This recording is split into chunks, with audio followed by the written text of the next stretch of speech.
Pakistan community روس کے صدر ملک شہباز کی جانب سے ڈاکٹر شاہد حسن کے اعزاز میں شاندار عشائیہ دیا گیا، جس میں پاکستان کے سفیر محمد خالد جمالی، ممتاز مسز مین، بابر اسلام، ڈاکٹر عبدالاسلام، چودھری زاہد خورشید اور ان کی فیملیز نے شرکت کی۔ ڈاکٹر شاہد حسن کو چند دن پہلے روس کی جانب سے administrator of Russian Federation for education and science نامزد کیا گیا تھا۔ تفصیلات شاہد گھمن کی رپورٹ میں۔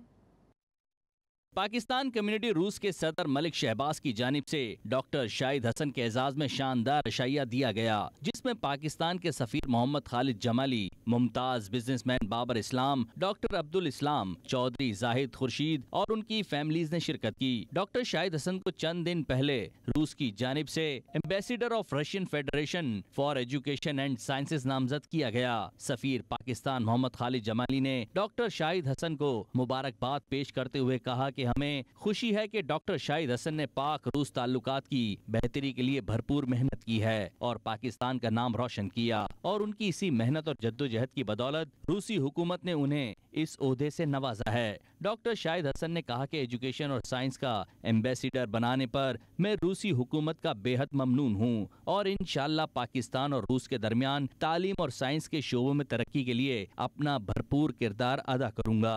انہوں نے سفیر پاکستان محمد خالد جمالی اور شاندار عشائیے کا اہتمام کرنے پر پاکستان کمیونٹی روس کے صدر ملک شہباز کا شکریہ ادا کیا۔ تقریب سے خطاب کرتے ہوئے پاکستان کمیونٹی روس کے صدر ملک شہباز اور ڈاکٹر عبدالاسلام نے کہا کہ ڈاکٹر شاہد حسن کو روس کی جانب سے انہیں عہدہ ملنے پر پوری پاکستانی کمیونٹی کا سر فخر سے بلند ہو گیا۔